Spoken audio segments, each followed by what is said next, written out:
Hi, I'm going to show you guys how to actually look up um, what a company is legal to transmit on.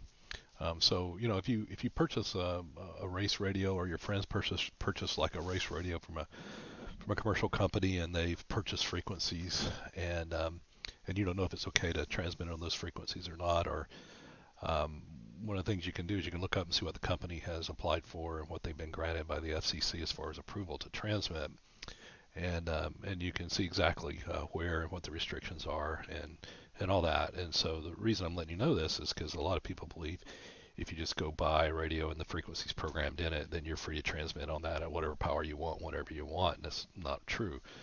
So this is how you look it up, and you know for sure. Likewise, if your buddy buys a radio from a specific company and they've given him permission through the buyer agreement or seller agreement to use those frequencies they've applied for and been allocated to, and you want to talk to your buddy, then you may not be able to do that depending on what the licenses the company has and all that. So, this is how you look it up. So you go to the FCC.gov website, and when you go to this under licenses and databases, there's something called the Universal Licensing System, and when you click on that, this is how you can actually apply and see what licenses folks have with the FCC systems. First thing you want to do is do a license search, and so we'll click license search here, and you can put in a call sign if you know it, but the quickest way to do it is do an advanced license search. So you click that, and then down here under licensee, under name, you could put a keyword for the name of the company. I'm going to pick on Rugged because they're like the biggest race radio company seems like around. So we'll just pick them as an example. No particular reason why we could have picked any company, but we'll just put in the keyword Rugged in here, and we'll tell it to go ahead and do a search on that, and we'll see what it comes back. Should come back with their company. Yep, there we go. So Rugged Race Products Inc. That's their FRN number, and this is their call sign. So if you ever hear WRCL361, that's the company. That's what they've been allocated to. So all of these frequencies are tied to that particular call sign. If I click on this call sign, it'll give me a lot of information. It'll give me who applied for the license, what the coordinator, frequency coordinator is for it, the company's address, all the frequencies that the company has applied for licenses and been granted approvals on or authorizations on. So all that information is here on these tabs. You can go click on it, and I'll just show you an example here. You can see what the effective dates are. So this particular call sign and license pool associated with it looks like 1/30/2020 is the last effective date, and it looks like 10/30/2028 is the expiration on it. And I can click on frequencies here and locations, and I can get some additional information. So if I want to know what all locations I'm authorized to use their radios on, I click here for locations. If I want to see all the frequencies, I click frequencies. Map will actually show you a map of the areas geographically. It has a nice map that has, and we'll click on it in a second, so you can see what zones within a map you're authorized to transmit on those frequencies on. So we'll click on frequencies here, and you'll see, should see a list that they have. There we go. So there's a list just on the screen here. These are two meters ones. And then you can click on these to get information. One of the things you'll notice is they have different locations, and what they've done is they've applied for frequency sets in specific locations, and they're authorized for max power. Just on this screen, it looks like about 60 watts there, and the class is mobile. And so we'll click up here on map, and we'll see where these guys are, and we'll click it. Give it just a second to load up. There's the map. Should be coming up. There we go. There's the map. So it looks like they've got U.S. They've got the U.S. covered there.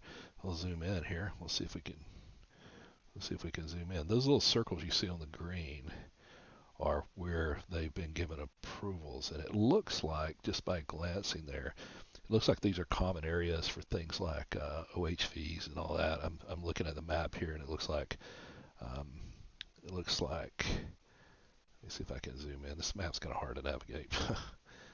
But it looks like, oh, there we go. Yeah, so it looks like down here in California we've got Superstition, Octillo. That's all the frequencies. I can hover over it and I can see the frequencies which are authorized in that little bubble there. There's two locations there, probably Superstition and Octillo. This is like Glamis. So all of these areas here. Now, one of the things that they probably have is they probably have a nationwide blanket frequency that's been authorized as well, or frequency set that's been authorized as well. And so there's a way to check for that in just a minute. But what you can do here is you can click up here. Let's go back to the frequencies.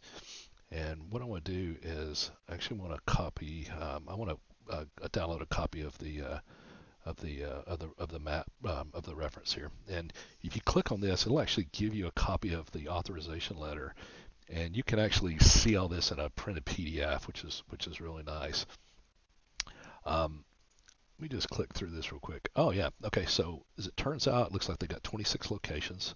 So Rugged has been given 26 locations. There's a nationwide blanket. That was what I just mentioned right there, that iterant. And if you click on that, it'll give you the purpose. Usually nationwide things, they're kind of specific on use. And if we click on this, we'll see that, yeah, so here, this actually has a restriction. It says nationwide except for, so it's got special conditions set in it. And if you went into that, you'd probably see what those special conditions are. Usually it'll say like for a very specific purpose, like a trade show or something like that, or testing or something. But notice all of these are 32 kilometer radiuses around these center points right here. So if you get outside those 32 kilometers, you're not going to be authorized to transmit at these frequencies. So very important note there to know where your locations are.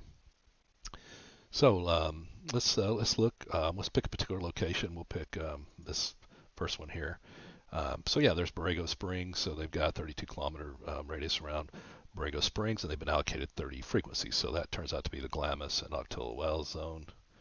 And if we click on that, we'll see all the frequencies.